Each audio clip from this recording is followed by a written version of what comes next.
When the U.S.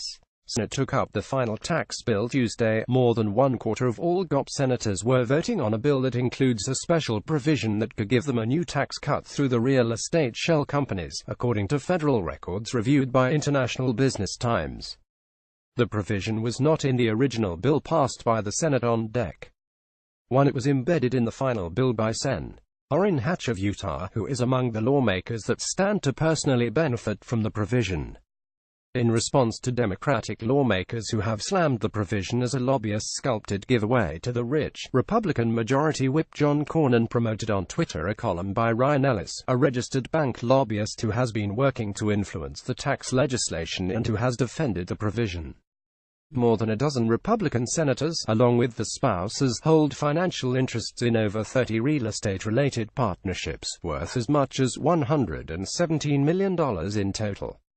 Most of the holdings are income-generating investments, and those holdings together produced between $2.5 million and $15.1 million in rent and interest income in 2016, according to federal records.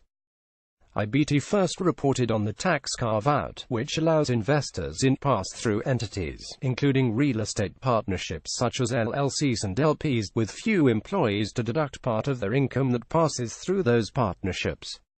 In response to IBT's reporting, Republican Sen.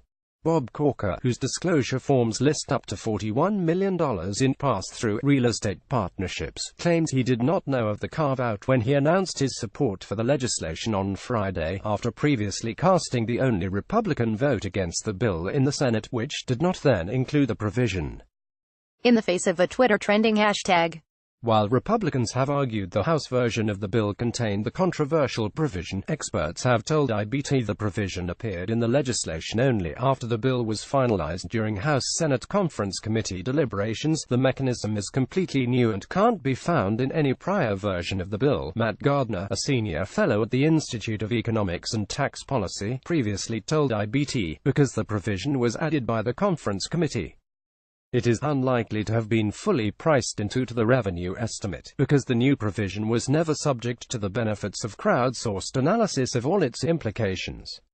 University of Southern California law professor Edward Kleinbart told IBT, Corker, the Senate's fourth richest member in 2015, with an estimated net worth of over $69 million, reported the highest 2016 income from real estate partnerships, up to $7 million, among GOP senators. His income came from 3 properties held by LLCs that together were worth as much as $35 million. Montana Sen. Steve Daines, whose estimated net worth was $14.4 million in 2015, reported earning between $485,000 and $4.2 million last year in rental income from 8 properties managed by Genesis LLC. Daines, with Wisconsin Sen. Ron Johnson, pushed for a more generous tax deduction for pass-through entities during the Senate tax bill process. Other top earners were Johnson and Tennessee Sen. Damar Alexander, who earned as much as $2 million and $1 million, respectively, in 2016 from real estate pass-through vehicles.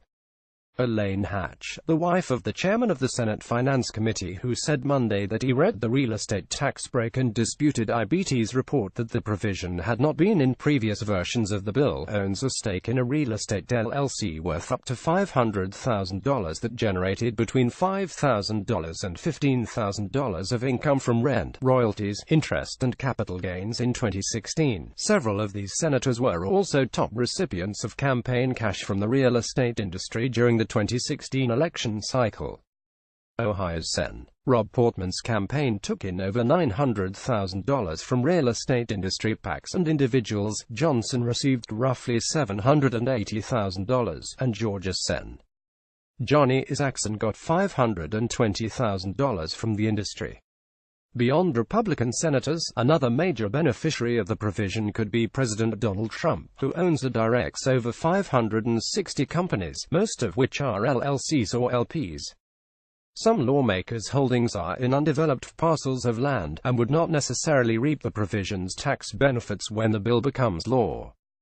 However, the provision could provide a lucrative tax incentive to develop the holdings into income-generating properties in the future, the kind that could then take advantage of the tax change. Investments in land do not, in themselves, allow business owners to qualify for the pass-through deduction. New York University law professor David E. Kamen, a former Obama administration official, told IBT.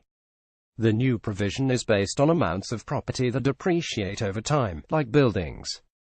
However, land can be combined with things like buildings in a business, and then income from the land and other activities can get a preferential tax rate as a result. Democrats in recent days have seized on the provision and its potential benefits to Republican lawmakers in demanding the bill be halted. President Trump made several promises to the American people on tax reform, including the assurance that his tax proposal wouldn't enrich people like him.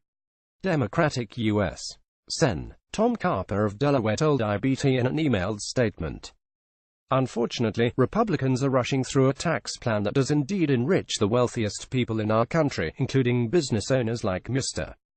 Trump. It's regrettable and, frankly, shameful that my Republican colleagues are rushing ahead with a partisan tax bill despite the mounting questions and concerns about its provisions. These U.S. senators could all gain from the last-minute tax break for real estate partnerships.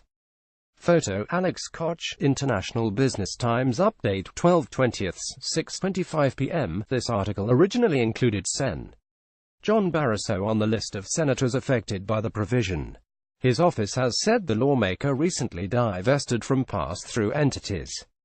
Data about Sen. John Hervin has been revised to reflect that he recently divested from one partnership, and his farm rental properties would not currently benefit from the provision.